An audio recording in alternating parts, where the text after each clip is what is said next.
WRO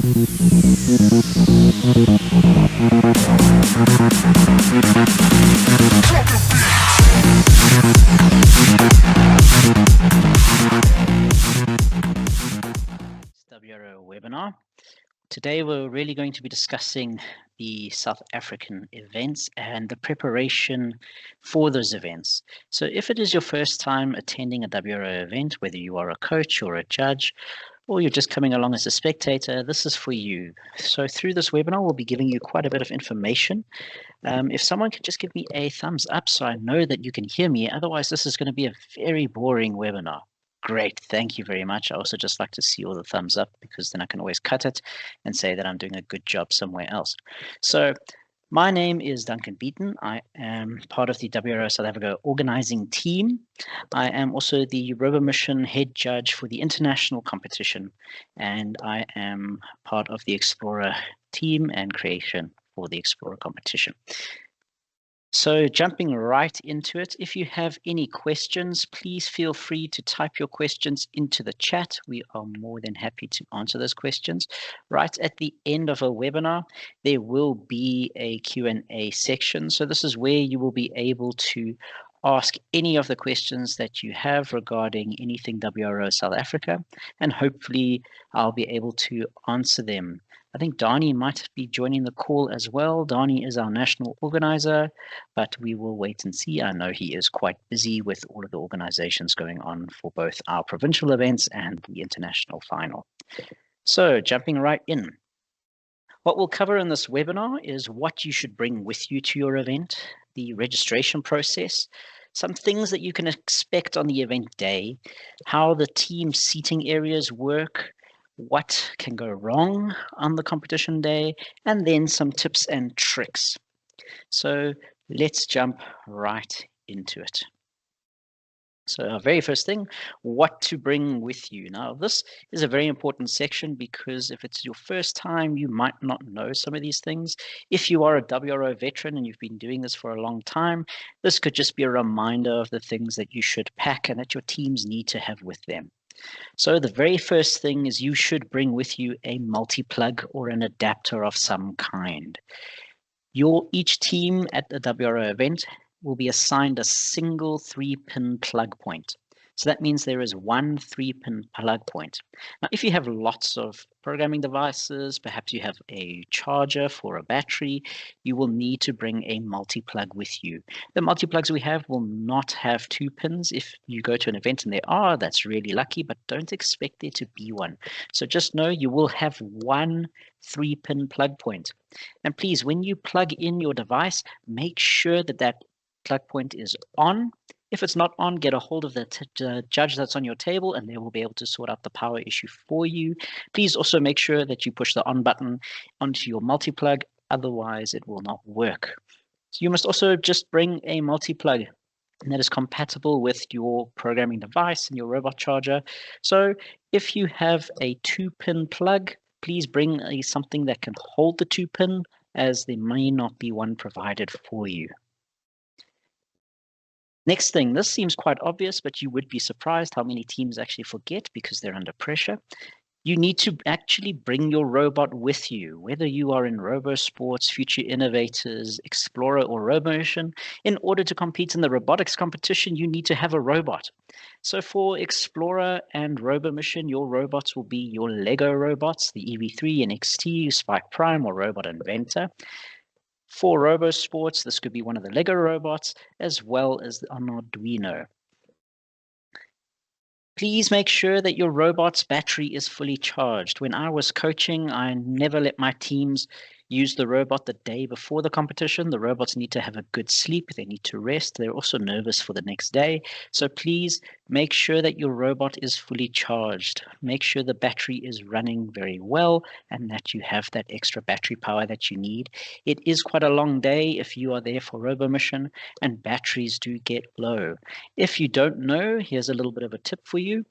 Within the EV3 as well as Spike Prime, when those robots hit about 30% on their battery level, they start to misbehave. They can't put enough power to the sensors, and the robot will make mistakes on the program. And what will happen is your teams will go and change something in the program, and all they're doing is changing a robot that was working and making it not work now because the battery is low. So please let your teams know if you have an extra battery, bring it with to the competition. If your robot hits 30%, it needs to have a charge and it needs to have a rest. You then need a download cable. If you are using a download cable, I really suggest and strongly suggest the use of download cables. The reason for that is that if you are using Bluetooth, it uses quite a lot of battery power and drains the battery faster. There is also a greater likelihood of programs corrupting through Bluetooth transfers. So the download cable minimizes that. It's also a faster transfer. And if you are lucky enough, your robot would be charging at the same time. So I strongly suggest if you have one, bring a download cable. If you're using a tablet, you may just be stuck with using Bluetooth. Bring some extra motors and sensors. You never know what's going to happen. If you have a motor or a sensor that's lying around in your lab or in your home, please bring it with. You may use it, your teams may use it, but in the rare instance where some of these things don't work, there could be a team that could desperately need it, and you could be their savior and provide one for them. Bring extra cables. This can be any cable you like, but please make sure you have something extra in the cable way. We need those cables to plug in your motors as well as your different computers and devices. So if you've got an extra cable, it's a good idea to bring it with. You never know what's going to happen. And then bring extra pieces with you. There are pieces that go missing, things fall on the floor, so bring a couple of extra things, especially the important ones for your robot, the things that let your mechanisms run well. Bring those extra pieces with you. They are very useful, and they may even be helpful when your team needs to build something for the surprise rule, if they need to build something for the surprise rule. Next, bring a programming device. We do not supply programming devices at the events. It is one programming device per team. So bring your own programming device. Teams are not allowed to share programming devices. This can be a laptop or a tablet in rare circumstances or instances. We have had people bring personal computers, which take up quite a bit of space on the table. We don't suggest doing that. So please either bring a laptop or a tablet. Next, most important, this happens at every single event, please give your teams the password for their tablet or their laptop. They need that in order to program. If the teams do not have this password, it makes it very, very difficult. The next thing with that is please make sure you're in the venue for the start of the competition, just in case the team needs the password. The last thing we want to do is be running around as judges looking for you as a coach to try and get a password for a team's laptop. So please make sure the teams know the laptop password so that they can start with the competition. Most importantly, bring a charger for your programming device. Programming device batteries tend to run out quite quickly at the events. They may not have been charged the night before because teams were using it, or the device may have not been shut down properly.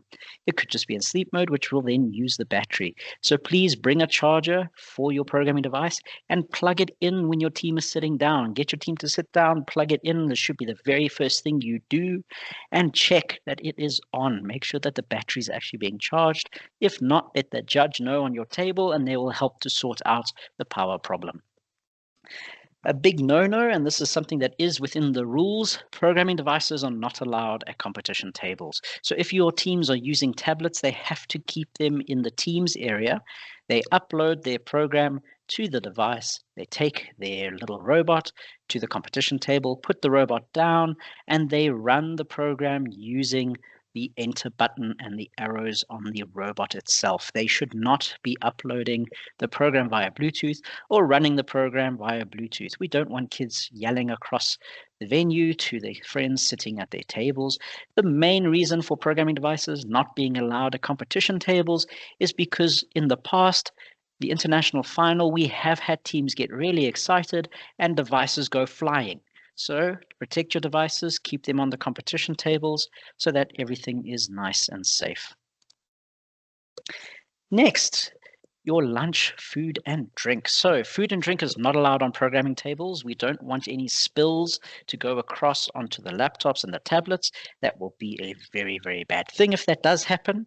Some venues will have tables specifically set up for food and drink. These will normally be on the sides of the halls or the sides of the venue. And this is where you as a coach or a team member can go and place their food and drink. Just make sure they write their names on it, and they can go and grab it whenever they like during competition time to eat it.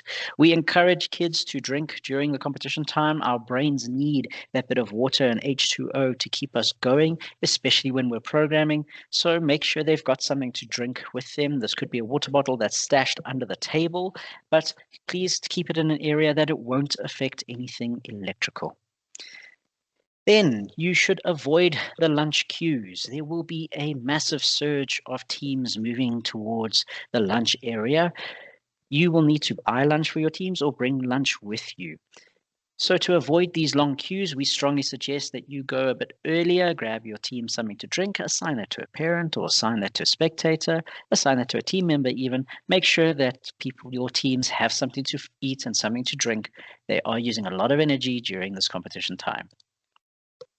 Then some other items to bring with you. These are what I call nice to haves. It's not everybody has access to things like this. Please bring along an extra or fully charged battery or batteries. You'll need these as your robot runs out of the battery limit. And remember, when it hits 30%, they do something really stupid and they stop working. Bring along an extra programming device. You never know when a computer is going to want to do a Windows update. You don't know if it's going to turn on. Perhaps the battery's been damaged. But if you have one available, bring an extra programming device with. On that, have your teams put their programs onto a USB stick and have their initial program on a USB stick plugged into their laptop on competition day. Those are not allowed to leave the venue once they are inside. The only time that these devices can leave the venue is when the competition is over. By having that extra USB stick, if something happens, the team 1 has a backup program, and 2, they'll be able to transfer the program from their current device to the new device. Bring along some extra pieces. Again, you don't know what you're going to need, so make sure you have some extra pieces. If you have lots of teams, maybe just have an extra piece box with you sitting on the sidelines that they can use.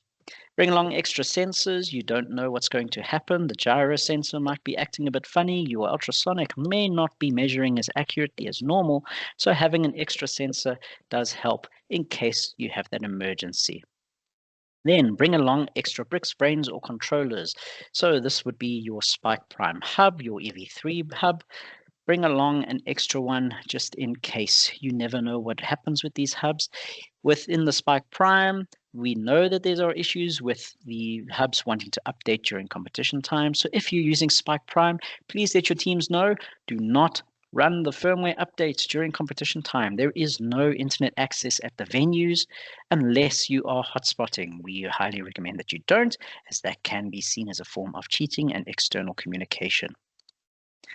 So now jumping into what we call the registration process. This will be when you arrive at your venue and you'll go and register your teams to make sure they're at the right place, and mainly so that we know which team members are there, which team members are not, and if there are any issues, we're able to assist and sort those out. So registration times, very important. For your Friday event, this will normally be Explorer only, or will only ever be Explorer teams. We have teams in Gauteng, the Western Cape, and KZN that are running an Explorer event on a Friday. Your time starts from 1 o'clock to 10 to 2, and this is just for our registration. So quite a long registration process. And again, the Friday event is usually Explorer only. For the Saturday events, that's a very short registration time, and that's from 8 to 8:30. This is at most venues. Sometimes registration will open earlier. It may last a bit longer, but please register your teams within this time. If you are a judge, get there nice and early and register your teams as early as possible so you can join us in the venue for the judges meeting. Next, please check the seating charts. Once your teams are registered, there are seating charts that should be placed around the venue. They may even be on the registration table. This will show your teams where they need to sit. Teams have been assigned a specific seat with a specific competition table that they have to work on. Teams are not allowed to move from one table to another. They must work on their assigned competition table. The reason for this is that those competition tables have specific conditions to their team. Each one is different, and you don't know what the micro conditions are on the table next to you and how it will affect your robot. So always work on the same competition table. Please wait for the doors to be opened at your venue for teams to come in. The judges at this time are normally having the judges meeting, and we are going over the surprise rules and all kinds of other fun things. So please make sure you only come into the venue to set up your equipment once the time begins. Next, for those of you who have teams where you have marked that you do not wish for photos to be taken of your teams, if you've opted out of that, you will need to collect your no photo sticker. This is something that will have to be stuck onto the team members. They need to have it with them so that our photographers know not to take photographs of these team members. Please note that no photographs will be allowed of these team members, even if they win a medal or a trophy. You as a coach and parents will also not be allowed to take these photos. If you want to go through to the international final, it is an international requirement that photos are allowed for the international final. So if you opt again at the nationals to not have photos taken of your team will not be eligible for the international final. So here we have an example of a competition setup. This one specifically is for our Pretoria event, I believe, and you can see that the tables are marked A all the way down to N. Each row has 6 teams in it, starting from 1 on the bottom right-hand side and moving up to 6 on the top left. So your team will sit at A1. They'll be given a position, a letter, and then a number, and that is their seat that they will sit in. If you're on table A, you will be using competition table row A. This will be specific to your team, and please stay within your own competition tables. If you are within Robo Mission, there will be quarantine tables. This is where you will place your robot during quarantine time. It'll only be used during quarantine time, and during competition and practice time, you are welcome to measure your robot on the quarantine table to make sure it fits before we go into our quarantine time for Robo Mission. So what to expect on the event day? Let's have a look. So for Explorer, what you can expect is some teams not to be scoring as you want them to score. Teams for Explorer are very reluctant to score because the format, teams have to inform the judge when they would like to score. Because of that, our judges in our judges meeting, we had this on Saturday, we prompt our judges to try and get your teams to score. We want your teams to have as many scores as possible. There's only 4 possible scores that they can get. The score must be higher than the previous one for Explorer in order for them to proceed. We want our judges to get your teams to score. You want your teams to score, but from our experience, teams are very reluctant. They always think that they can do better and are very reluctant to move and score. And what ends up happening is they have a really good run, it's not scored, and at the end of the day, they have a low score on the actual score sheet.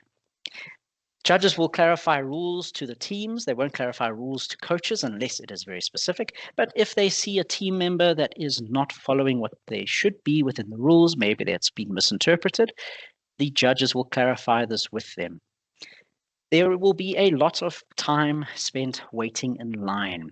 Your teams will have to line up behind a red line or a blue line at your event, and they will need to be waiting for them to be called to the table by the judge, both during scoring and practice. So please let your teams know they need to wait in line at their tables, and it can take a while. The rules do state that they must wait in the line with their robot, so you can't have a team member reserving a space during the competition time. Your robots will run low on battery, so this is something to expect. Make sure you have a charger with you so that you can charge up your robot. Otherwise, have an extra battery that you can unplug and put back into your robot so that it can charge up and you don't lose the power. For our Robo Mission, you can expect that there will be randomization at your event for all scoring rounds. There will be 3 different randomizations at your event for scoring rounds. There will be surprise rules within Robo Mission. There's a surprise rule. Those will be sent to the provincial organizers, and it will be given to the teams 5 minutes before during the surprise rule time.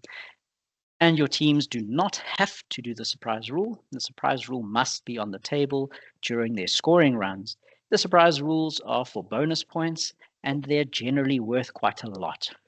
there will be quarantine rounds. Before every scoring round, there is a quarantine round where your teams need to place the robots in the designated area, and then they will be measured to make sure that they fit within the parameters set out, 25 by 25 by 25 centimeters. They mustn't protrude into or project into the green or the blue or the red lines around the start area. They have to fit completely within the white area.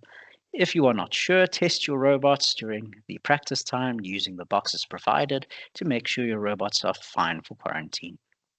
If a robot does not fit inside of the box during quarantine, the judge will call your team. They will then have 3 minutes to make changes to their robot.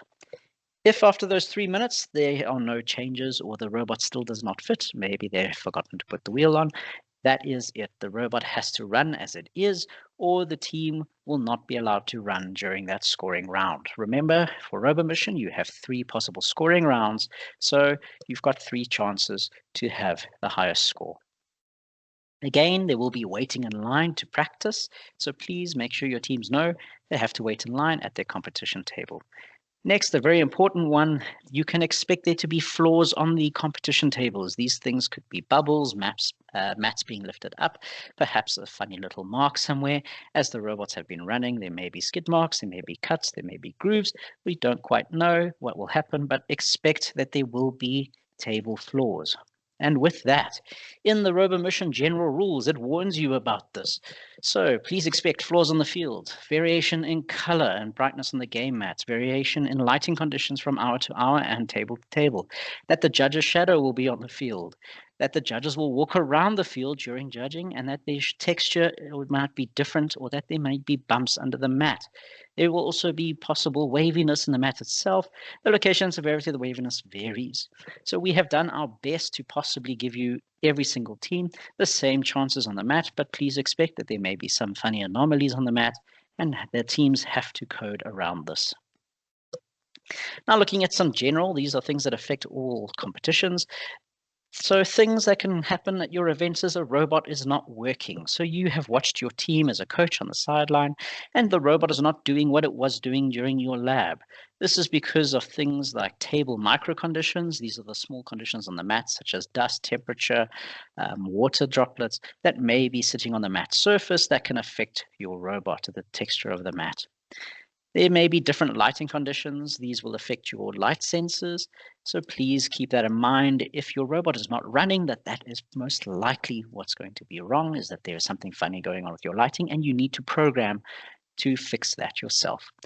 The next thing, and most common one when robots don't work, is because it's a programming issue. There's something funny in the team's program. Perhaps they've been changing something for the surprise rule, and that has really messed up the program somewhere and stopped it from working like it was in your lab.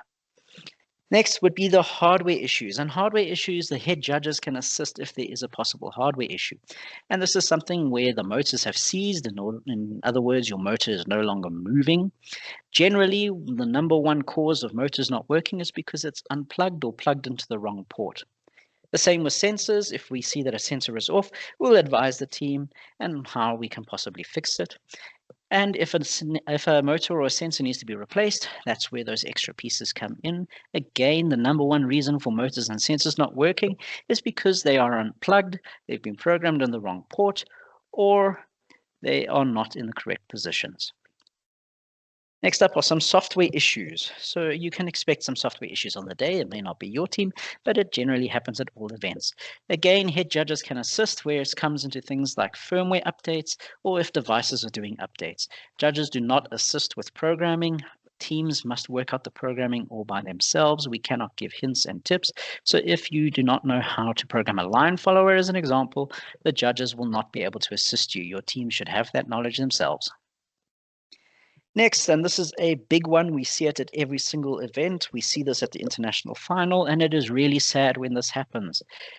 When we have upload or download corruption of program files or save files. In order to avoid this, ask your teams to save their program regularly. They are going to be running for quite a long time. The best thing to do is every time they make a change, save your program, just in case the computer crashes, just in case the robot does something funny.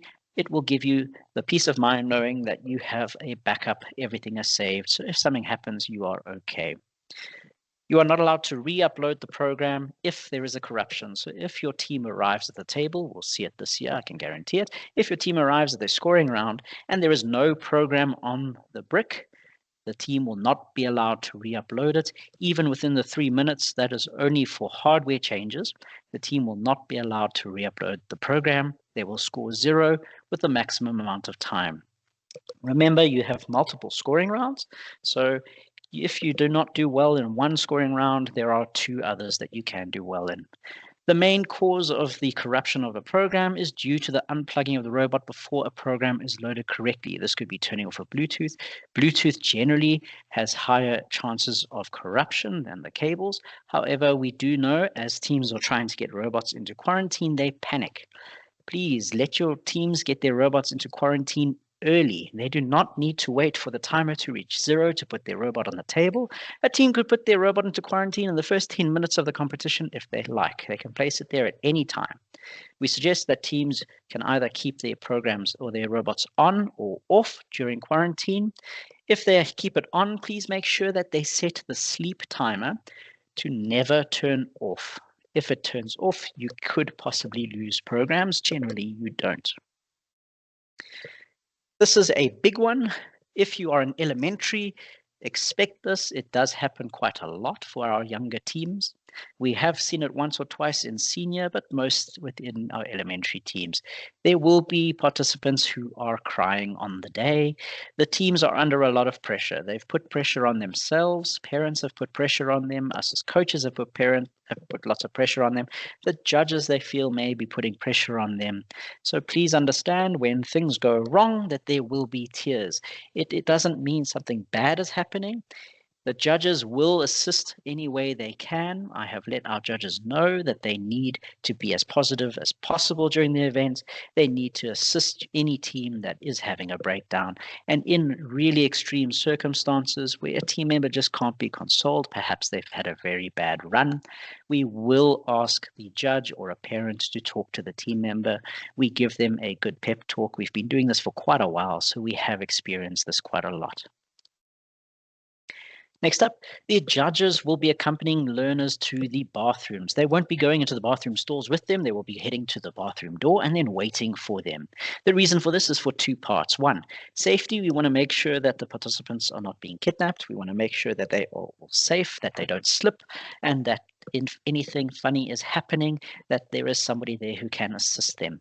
Next, in the big one for us, we see it mainly at the international, not so much in South Africa, is cheating risks. Things like USBs stuck in toilet bowls, judges or coaches hiding in bathrooms to give teams extra tips and knowledge on how the surprise rule works.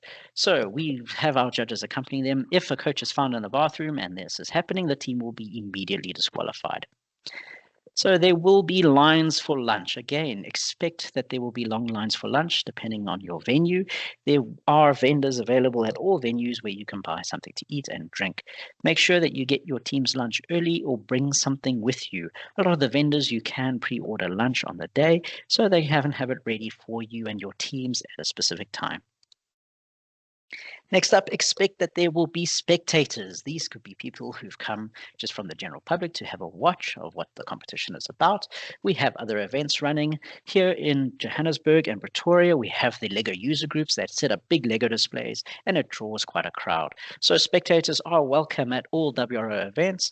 Anybody can come and watch how the teams participate, and that spectators are encouraged to cheer and celebrate for all of the teams in the venue and all of their accomplishments. All of these teams and children have been working hard in their programs and their robots to get them to where they are. So please, they need to be cheered on. Some of them may not have parents that are available on the day to watch them. So be the token guys that can go and shout and cheer for everybody. Let all of these kids know that we think that they have done an incredible job. So what can go wrong on the day? We have spoken a little bit about these things that can go wrong, but these are generally some of the things that you can expect. So, bad scoring rounds. This will happen. This can be because of robots failing. It could be because of battery issues, robots slipping, randomization, the surprise rule. There are a whole range of things that can happen during a scoring round that the teams will not be happy with.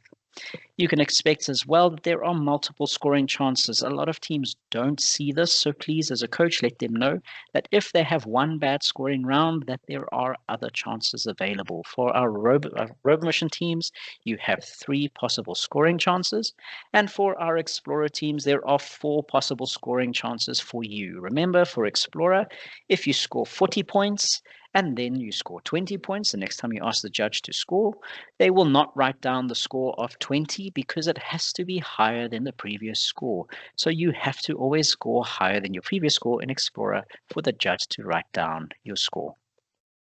So let's look at some common issues and how you can fix or prevent these issues. So robots are not driving straight. This is a very common thing. We see it all of the time. You may have experienced this during practice or at your club. And this is due to mechanical issues, weight distribution of your robot, a motor bias, or a wheel slip. Mechanical issue is normally there is another piece or possibly a cable that is touching a wheel, causing it to have a little bit of extra friction and making your robot turn slightly to the left or to the right. So make sure that all of your pieces are away from the wheels, that they are all straight, and that they are not causing any disruption to the robot's movement. Check your weight distribution. If it's heavier on one side, that wheel will have more pressure down, which increases friction, less friction on the other wheel, which means that the robot should turn. A motor bias, generally one motor will move slightly faster than another motor. It is generally looked after and controlled within programming. So please, if there is something extreme, you may have an extreme motor bias, there are ways of fixing it within your program. Wheel slip, this is something that has to do with your weight distribution. It could be the mat texture, but this is something that you will need to program for on the day. You don't know what kind of conditions will be available on the day for your teams. So wheel slip generally is from a robot that is not having the correct weight distribution. Next up, your color sensor, your light sensor is misreading something. It's not reading the colors correctly. Normally this happens with green and blue because they are very close on the spectrum. So just make sure that you have the right settings on your robot. And there's different things that you can do to fix those issues. The number one reason why a light sensor is not really working is the light conditions around it. So generally there is sunlight inside of the venue. We are using fluorescent lights, or there may be fluorescent lights. There are LEDs at some venues.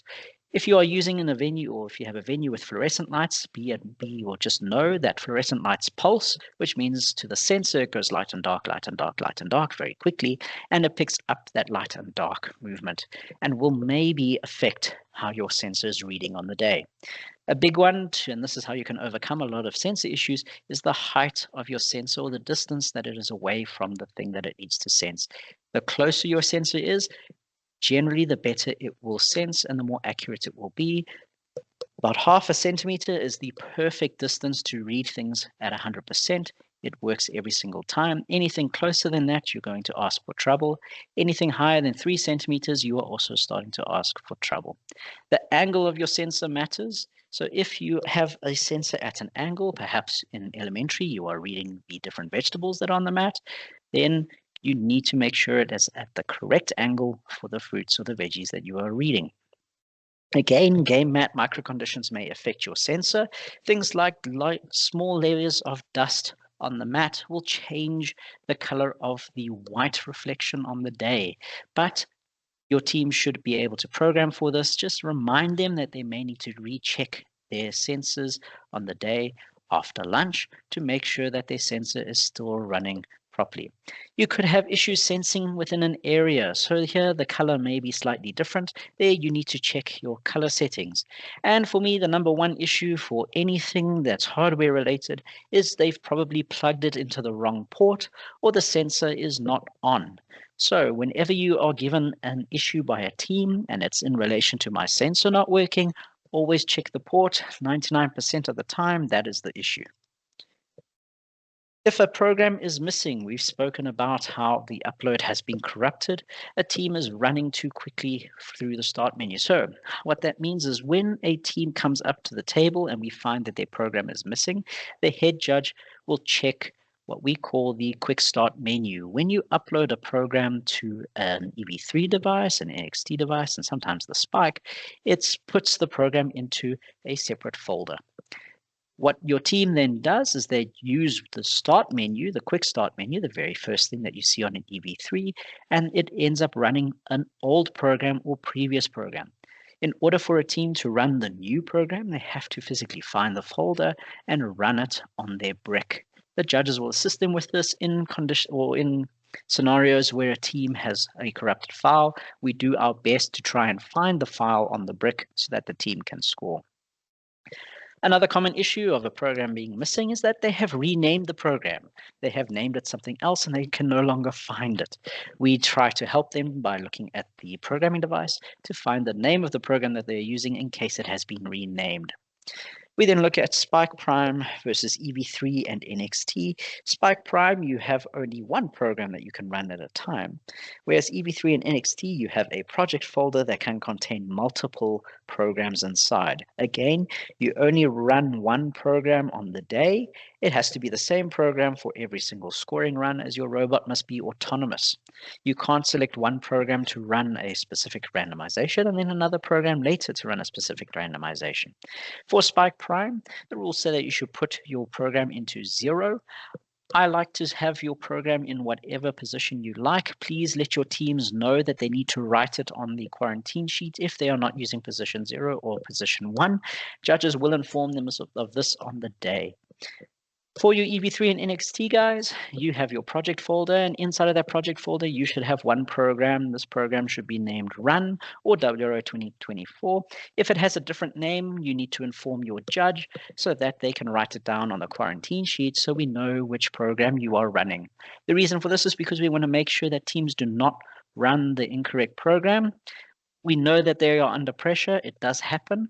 And in those cases where the wrong program has been run, teams can be given a restart if it can be confirmed. Oh, there I have a repeat of a slide. So let's have a look at what else we have here.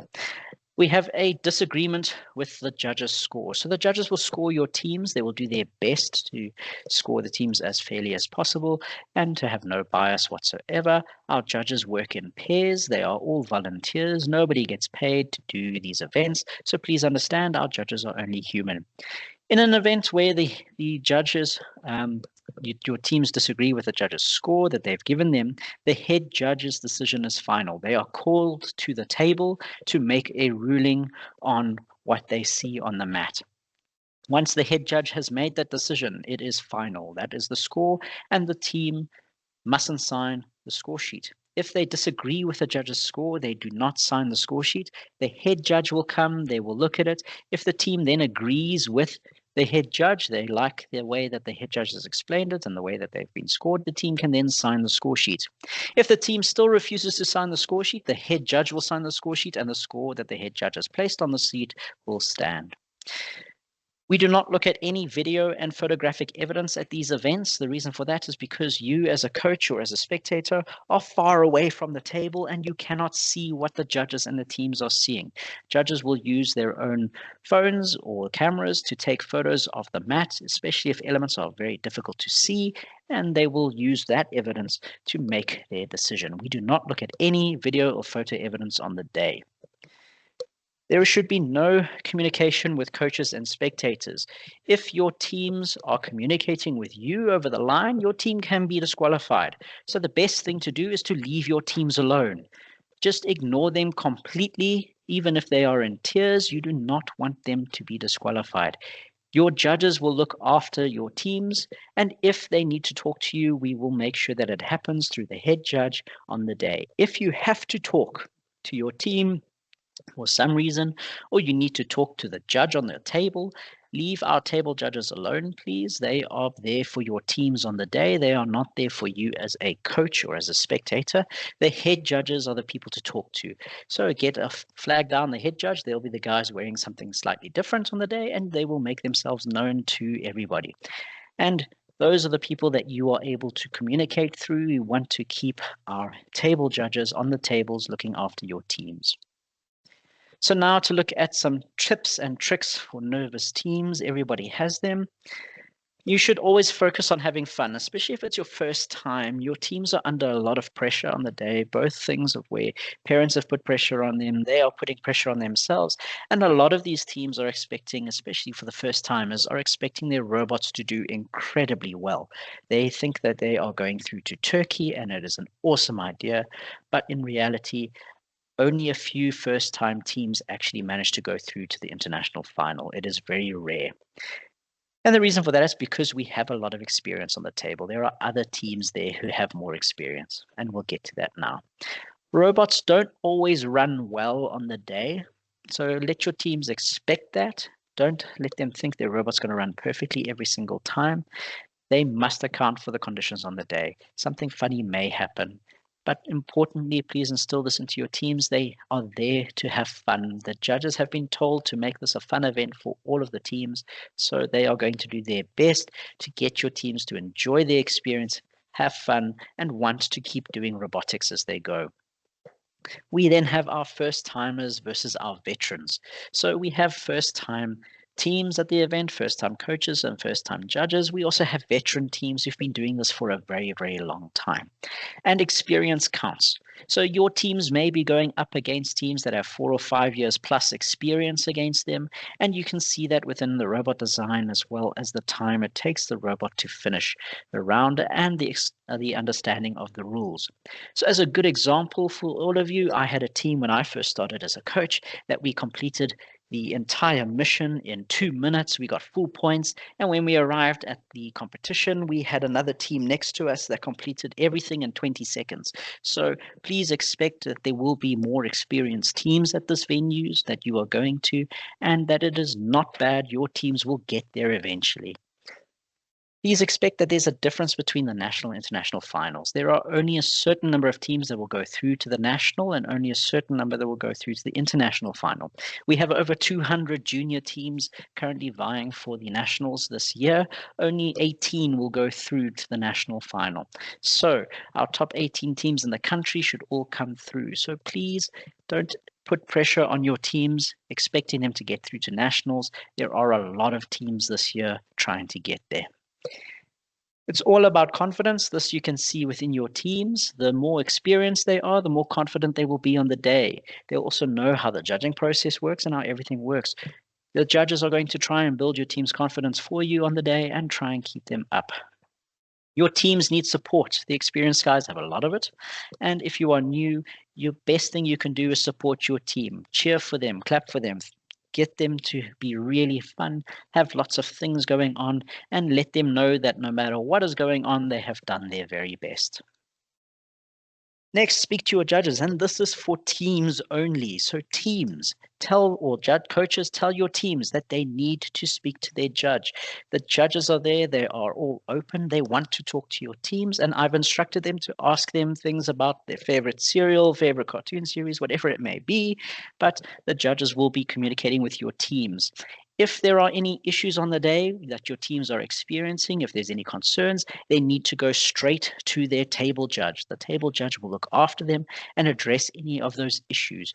If your team is sitting and they're not doing anything, perhaps the robot's not working, they've been sitting there for half an hour and they haven't practiced, then you need to flag down the head judge and the head judge will investigate. Normally, it is something where they don't know what's going on and they haven't spoken to their judge. The judge will flag down the head judge if they are told of a concern or an issue that a team is having. And most of the time, a judge will immediately inform the head judge to go and have a look and just check on a team to make sure that they are doing okay. The judges are also there to answer any of your team's questions and for any of the rule clarifications that they may need to have. For me, the most important thing is you should always cheer for your teams and be positive. These kids are under a lot of pressure at this event. Things will go wrong, and they need as much encouragement as possible while they're running their robots. So cheer for all teams, whether it is your own team or it is the team in last place. Give them the round of applause. Let them know that everything that they have done has been worthwhile and they deserve to have a really good time. Make noise when things go well. Teams really like it when there's lots of noise. They love hearing the cheers when things go well.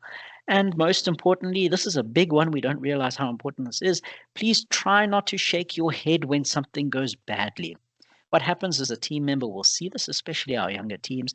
They see that and they then think that it's a problem with them. They feel upset because now they know that they have let their coach down, their parents down. So please do your best to not shake your head.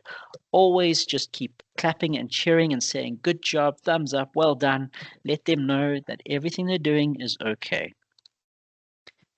And in the rare circumstances where things have gone horrifically wrong, my advice to you as a coach, and this is the advice that I give all teams on the day, especially the guys that I see things are just not going right, destroy the table elements with the robot, destroy everything on the table, basically take your program, chuck it out the window and build a new one. Let the team have fun, try and get them to do as much damage to the table elements on the day, and you would be surprised by how many points they actually score. We did have a case a few years ago where I gave a team this advice, just have fun, destroy the table elements, and with how their robot reacted, they actually scored enough points through destroying these elements and throwing them around the table that they made it through to the national final. So it can happen, especially for our new teams under pressure.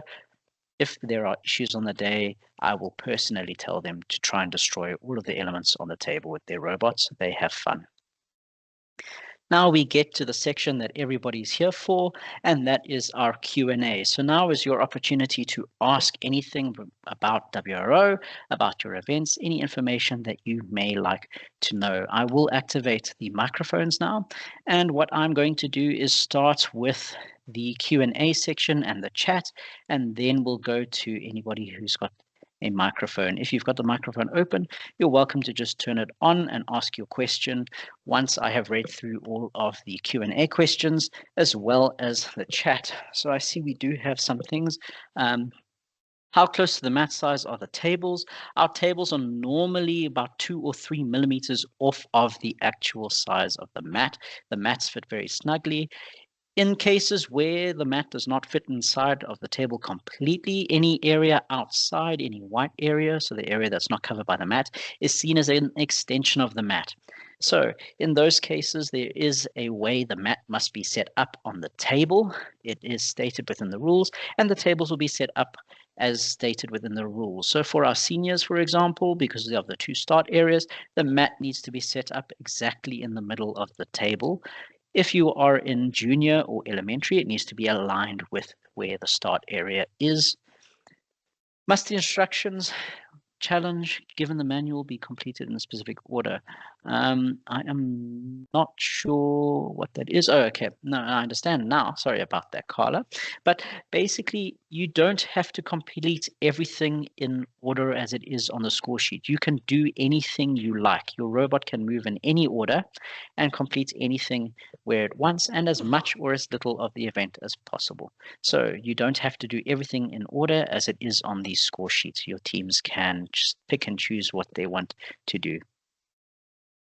Can they take notes with them, like a checklist, or things to check code? The answer to that is no. Teams should not bring any pieces of paper where things are written into the event. I'm going to mute now. There we go. So teams should not bring anything with notes into the event. The reason for that is because we don't want other coaches to assume your teams are cheating. In Explorer, teams are by themselves. They have to reprogram everything on the day, and they should not have any notes whatsoever.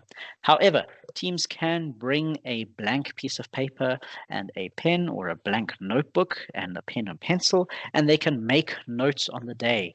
The notes must stay on the table. They must be shown to the judges before the competition starts, so we know and can make sure that if a coach asks and points out to us, because that's what will happen, coaches will point out that, hey, that team's got a piece of paper, they've got all of the notes on it, and the judge can say, we know when they started it was blank, so everything they've written has been during competition time, which is completely legal. So did I hear that correctly, that multiple teams that I coach can share a box of extra parts? Yes, your teams can and should be sharing a box of extra parts if needed. So where do you keep them? Assign it to your most responsible team. Your teams are allowed to move around the competition venue and talk to each other. We encourage them to talk to other teams and to actually learn from others while they are there. Teams, however, are not allowed to program for each other. So if you've got a senior team, they can't go to the elementary area and program for an elementary team. They have to program their own robots and touch only their own robots and items. So if you have an elementary spare box, for example, or if you've got a spare box of parts, keep it with one of your teams and have that team in charge of handing out those parts and let all of the teams know where they are.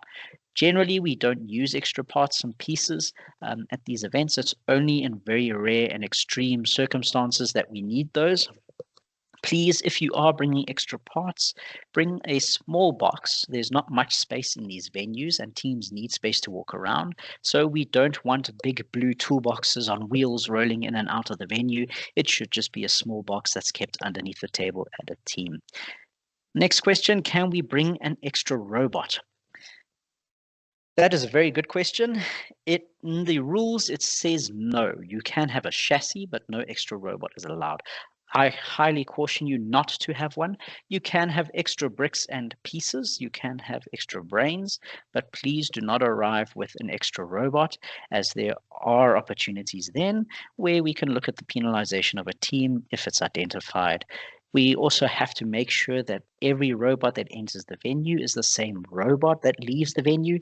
This means that robots have to stay on tables during competition time. They cannot leave during the break because we don't want coaches to program robots for teams. So please have only one robot, one brick, one brain, and bring some extra ones that should be sitting with the coach on the outside of the competition, otherwise on the table charging. All right. Any other questions? Let's have a look here. I think I have something else in the Q&A. Yep, we got a couple.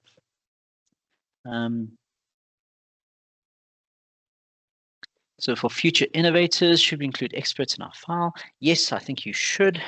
And you can have your own display board for the future innovators. It would be really cool if you do. There won't be one provided. So you can bring your own display board to show off your future innovator projects. If we're judging, can we please help our team set up before going to the judges meeting? Yes, you are more than welcome to help your teams through the registration process. During the judges meeting is generally before the teams are allowed to enter the venue. When your teams start coming into the venue, you can help them find their seating positions, help them at their tables, get them all set up, and then you can start your judging process at your own table. So again, if you are a judge judging on the day, you may have teams at the event. Your teams are outside of the venue while you are inside sorting out through the judges meeting. The teams get called in, you help them find their seats, you can set them up, make sure their computer's on, make sure their robots are happy, and then you go to your assigned judging space. For the 3rd of August Kingswood College Challenge, is the challenge only the Saturday? Yes. So the 3rd of August, the Kingswood event is only on the Saturday. Because these are smaller events, there is only a Saturday event. Our larger events will have a Friday, and that is normally the Explorer event, and then the Saturday, which will be all of the proper WRO events on the day. For WRO Future Innovators, can we use purely Arduinos? You can use anything you like for Future Innovators. It is open to any robot or programming language, so you can use whatever you like. If you've developed your own things, you're welcome to use it. If kids want to color in pictures, they're welcome to use that. You have to have a fully working robot to show the judges for Future Innovators. If you arrive with a robot that's not fully working, please don't expect your team to do too well, and there are only limited spaces available for future innovators at the national final. So please make sure you've got a fully working robot. The judges need to see it for future innovators. Are there any restrictions on how tall the height of the robot is? For RoboMission, for Explorer, and for future engineers, and RoboSports, there are restrictions on the robot size. So your robot size is predominantly the largest challenges. Let's talk about RoboMission and Explorer, 25 by 25 by 25 centimeters. It must fit within the start area. If your robot doesn't fit within the start area and it is overhanging, they will not be allowed to start and they will not be allowed to score. Is there any regulation on what the team wears? The only thing I would say is please no spikes, no blades, nothing that can hurt somebody. It's not important what the team is wearing. My suggestion is have your teams comfortable, have them wearing something that they feel is light and airy because it will get hot in some of the venues. And most importantly, if you are part of a school group or you're part of a club, you may have a club shirt, you may have a club uniform, you are more than welcome to wear that. There is no regulation on what the teams wear as long as it doesn't harm other students. So please, if you are dressing up as bikers or metalheads with spikes and all kinds of things, I would caution against that. Just wear something sort of comfortable for your teams. Okay, any other questions? I don't see anything else coming through on the Q&A or in the chat. So if you have a question, you have your microphone activated, you're welcome to just deactivate your microphone and ask away. It can be about anything you like within WRO.